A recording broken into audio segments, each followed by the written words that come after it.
So hello everyone, ये हमारी पहली वीडियो होने वाली है रे ऑप्टिक्स की सीरीज़ में। इन 4 वीडियोस में हम पूरी रे ऑप्टिक्स को कवर करेंगे और एडिशनल वीडियोस भी मैं आपको प्रोवाइड करूँगा जिसमें मैं एनसीईआरटी सॉल्यूशन और प्रीवियस ईयर क्वेश्चन डिस्कस करूँगा।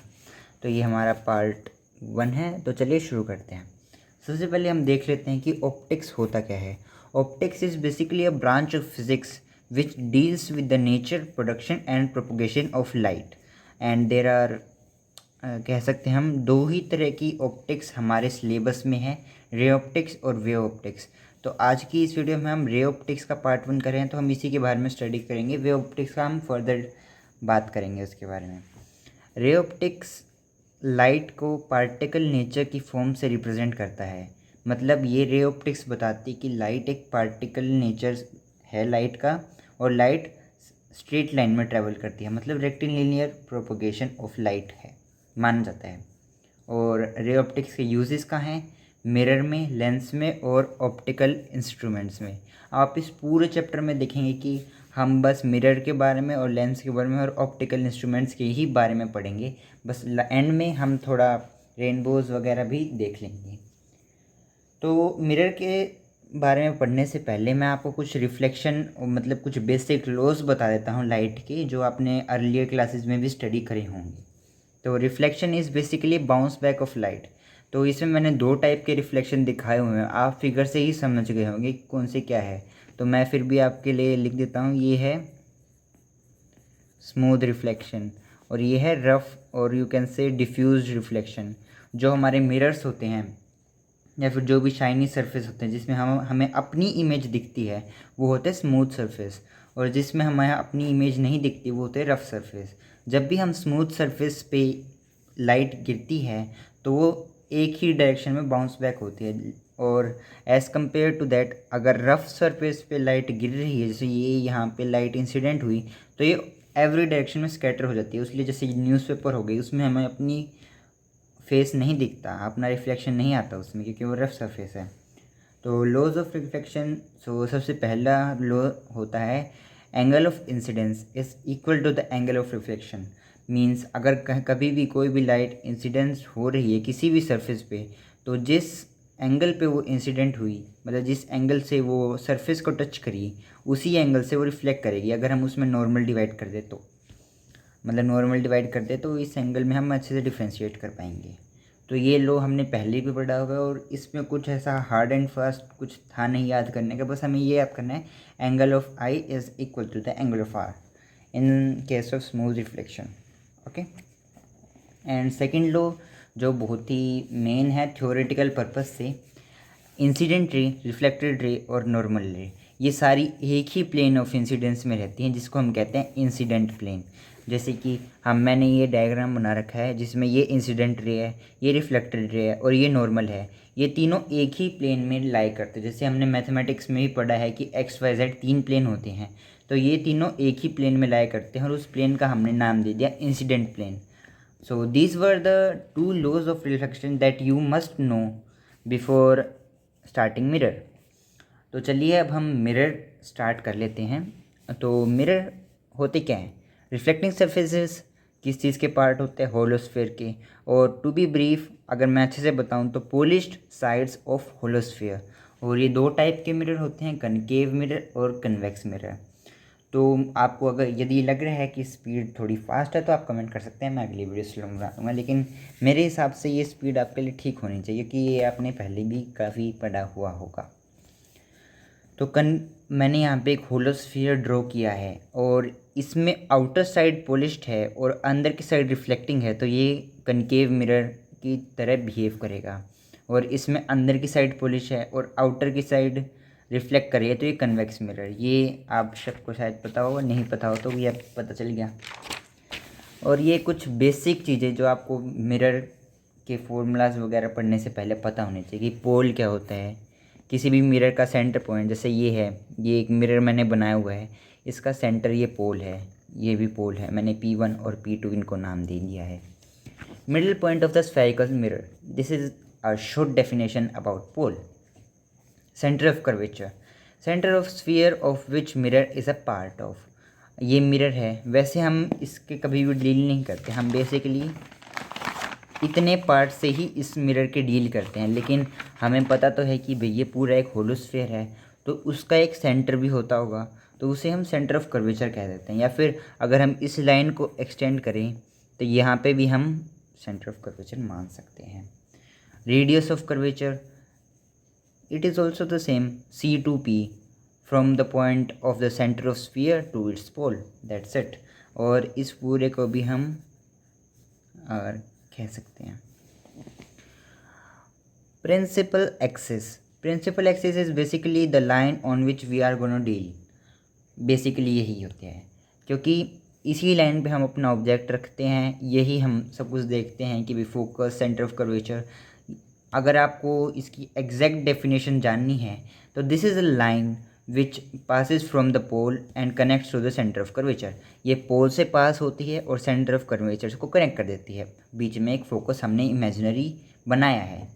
Aperture, it is the polished part of the sphere, मतलब स्फीयर का जो पार्ट हमने पॉलिश किया है या फिर जो पार्ट रिफ्लेक्शन कर रहा है, जो हमारा मिरर बना है वो कितना लेंथ में बना है या फिर मतलब क्या कुछ है इसका, ये दैट्स इट XY, और इसमें कुछ भी नहीं है। फोकल लेंथ FP1 जो मैंने आपको पहले ही बताया, ये हमारी फोकल लेंथ होने वाली है। Okay, so now we gonna look at sign conventions, जो कि बहुत ज़्यादा मेन है। तो ये आप ग्राफ अगर आपने स्टडी किया है तो भी आपके लिए आसान होता है, क्योंकि उसमें भी यहाँ पे पॉजिटिव, यहाँ पे ये नेगेटिव होता है, यहाँ पे सारी चीज़ें नेगेटिव होती हैं, यहाँ पे ये नेगेटिव होता है, मीन्स यहाँ पे y एक्सिस नेगेटिव होती है, x पॉजिटिव होती है। ये आपने सबने स्टडी किया हुआ है। तो इसमें भी कुछ कुछ वैसा ही होता है, लेकिन थोड़ा डिफरेंट होता है। मैं बता देता हूँ आपको। अगर हम हमेशा हाइट या फिर मतलब ऑब्जेक्ट हमें हमेशा इस पोर्शन में रखते हैं जो कि हमारा रियल साइड है, और अगर हाइट उसकी अपवर्ड है, इस प्रिंसिपल एक्सिस से अपवर्ड है, तो उसे पॉजिटिव लेते हैं। अगर हमने ऑब्जेक्ट को तो हम रखेंगे नहीं, वैसे इमेज हमारी अगर डाउनवर्ड्स बन रही है प्रिंसिपल एक्सिस से तो उसकी हाइट हम नेगेटिव लेंगे। अगर आप कोई भी न्यूमेरिकल सॉल्व कर रहे हो उसमें आपकी हाइट नेगेटिव में आ जाए, मतलब वो इन्वर्टेड है, इमेज इन्वर्टेड बनी है। और ये हमारी इस तरफ इंसिडेंट लाइट, हमारी लाइट ऐसे गिरती है मिरर पे इस डायरेक्शन में, तो अगर इस डायरेक्शन की तरफ हम डिस्टेंस देख रहे हैं तो वो पॉजिटिव लेते हैं, और इस डायरेक्शन से अगेंस्ट देख रहे हैं तो वो नेगेटिव लेते हैं। जैसे कि अगर यहाँ पे हाइट ऑब्जेक्ट रखा हुआ है मैंने O, और मैं अगर यहाँ से इसका डिस्टेंस कैलकुलेट करूँ U, तो वो नेगेटिव में ही आएगा, क्योंकि हम हमेशा पोल से डिस्टेंस कैलकुलेट करते हैं। अगर इस साइड कहीं हमारी कोई इमेज बन जाए और हम पोल से कैलकुलेट करें तो उसका V हमेशा पॉजिटिव आएगा। तो ये अगर आपको साइन कन्वेंशन पे अच्छी ग्रिप हो चुकी है तो कोई भी न्यूमेरिकल आएगा तो उसमें आप U V की वैल्यू देख के ही बता दोगे कि भाई इमेज और ऑब्जेक्ट का क्या कुछ रिलेशन है, क्या नेचर है, सब कुछ। तो बेसिकली यही था साइन कन्वेंशन में, और ये न्यू साइन कन्वेंशन है जो अभी फॉलो हो रहा है। और डेरिवेशन ऑफ मिरर फॉर्मूला, हम इसमें कॉनकेव मिरर को यूज़ कर रहे हैं।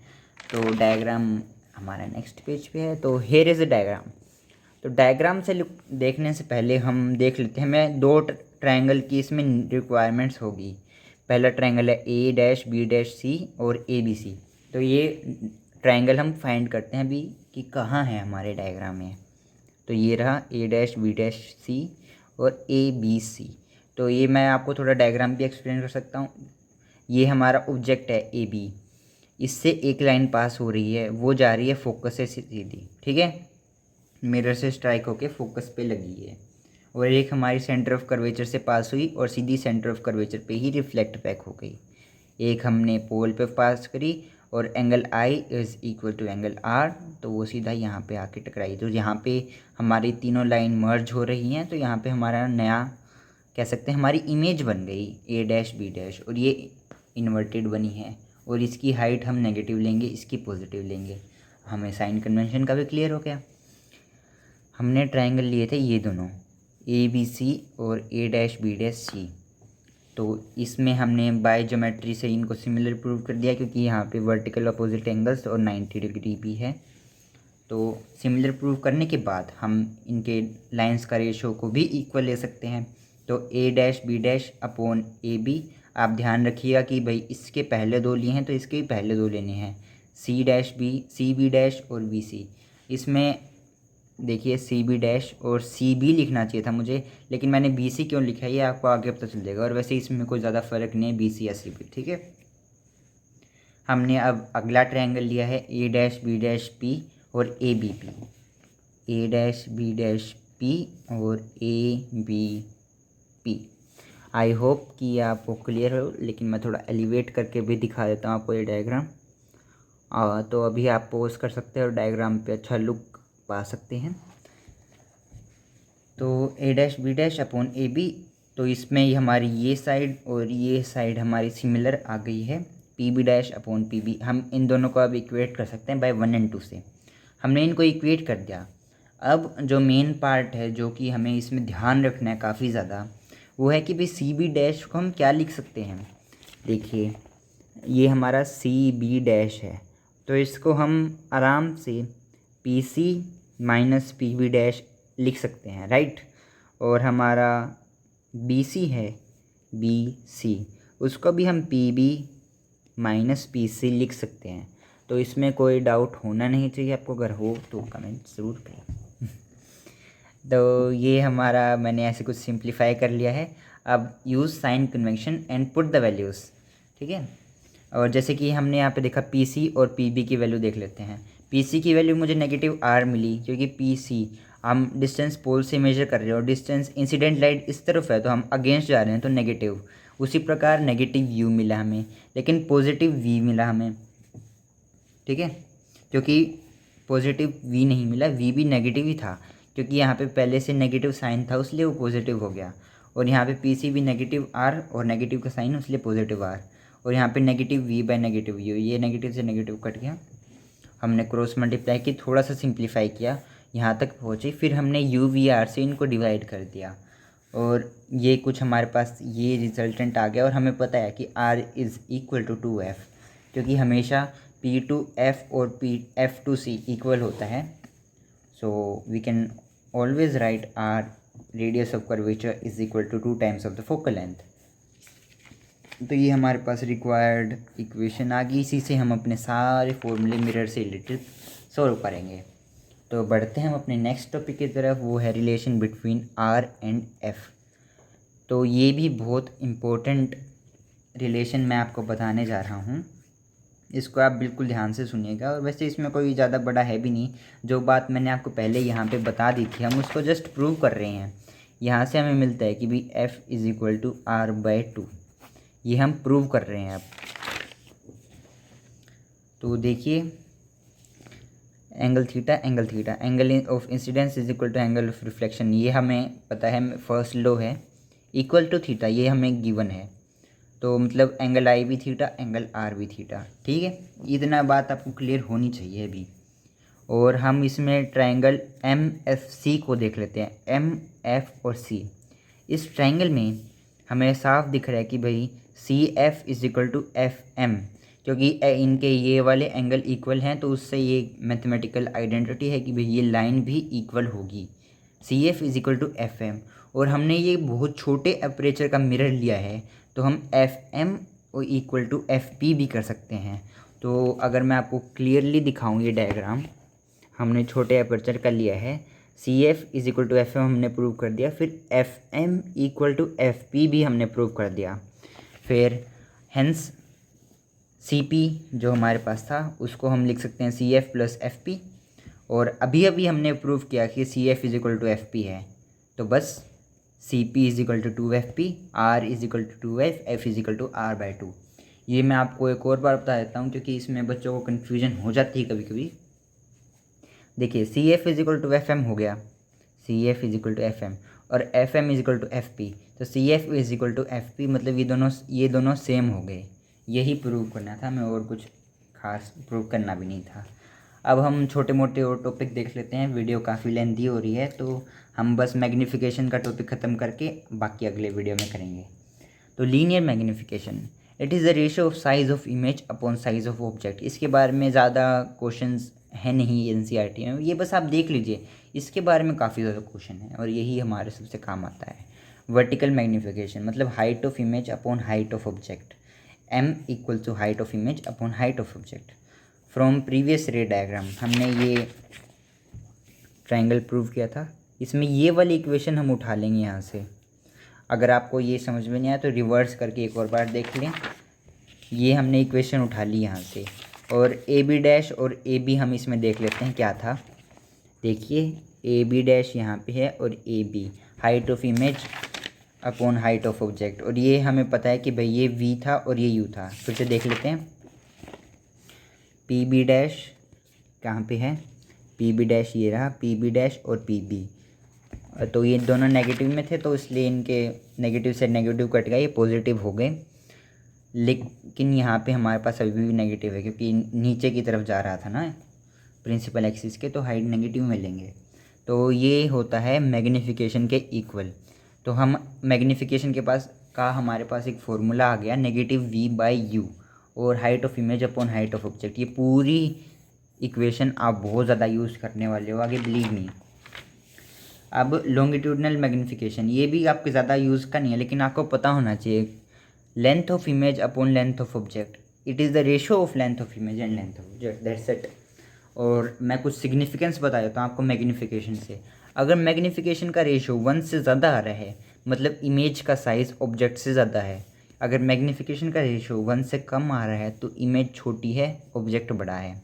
अगर मैग्नीफिकेशन नेगेटिव आ रही है तो सेम एज ऑब्जेक्ट, मतलब उसका नेचर जो है वर्चुअल, इरेक्ट, ट्रू, बाकी सारा नेचर उसका ऑब्जेक्ट से बिल्कुल मेल खाता है। अगर वो पॉजिटिव है तो बिल्कुल अपोजिट नेचर होएगा। वो ऑब्जेक्ट वर्चुअल है तो इमेज इरेक्ट रियल होएगी, ऑब्जेक्ट इन्वर्टेड है तो इमेज इरेक्ट होएगी। मतलब आप समझ गए होंगे, नेचर इसका अपोजिट होएगा अगर मैग्नीफिकेशन पॉजिटिव है तो, अगर नेगेटिव है तो बिल्कुल सेम होएगा। सो दैट्स इट, मैग्नीफिकेशन का टॉपिक भी हमारा ख़त्म हो गया। तो बस मैं एक लास्ट चीज़ बताना चाहता हूँ आपको कि कनकेव और कन्वेक्स से कुछ यूजेस भी बता देता हूँ। कनकेव मिरर हमारा शेविंग, मेकअप, सोलर और हीटिंग, मतलब शेविंग मिरर्स, मेकअप के लिए जो मिरर होते हैं और सोलर हीटिंग में जो मिरर यूज़ होते हैं उनमें हमारा कनकेव यूज़ होता है क्योंकि वो एनलार्ज फ़ोटो दिखाते हैं हमें। और सोलर हीटिंग में इसलिए होता है क्योंकि वो सारी हीट को एक जगह कन्वर्ज कर देता है और दैट्स वाई उसमें हीटिंग अच्छी होती है। और कन्वेक्स मिरर में, कन्वेक्स मिरर का एक ही प्रोमिनेंट यूज़ है, वो है रियर व्यू मिरर्स, ताकि गाड़ियों में जब रियर व्यू मिरर्स है तो एक वाइडर अप्रोच मिले ड्राइवर को, एक वाइडर व्यू मिले, इसलिए रियर व्यू मिरर्स में कन्वेक्स यूज़ होता है क्योंकि वो बहुत ज़्यादा पिक्चर्स दिखा सकते हैं, मतलब बहुत वाइड पिक्चर दिखाते हैं, और कनकेव थोड़े एनलार्ज दिखाते हैं। So that's it. अगली वीडियो में हम पढ़ने जा रहे हैं रिफ्रैक्शन ऑफ लाइट। सो अभी आप अगली वीडियो देख सकते हैं, यहाँ पे कहीं आपके पास कार्ड का ऑप्शन आ रहा होगा, मतलब कहीं आपकी में वीडियो दिख रही होगी। तो यदि आपको ये वीडियो पसंद आई तो लाइक शेयर कर सकते हो और सब्सक्राइब भी करना, अगर आने वाली ऐसी रे ऑप्टिक्स, वेव ऑप्टिक्स, मतलब पूरी फिज़िक्स इस चैनल पे कवर होने वाली है जल्द ही।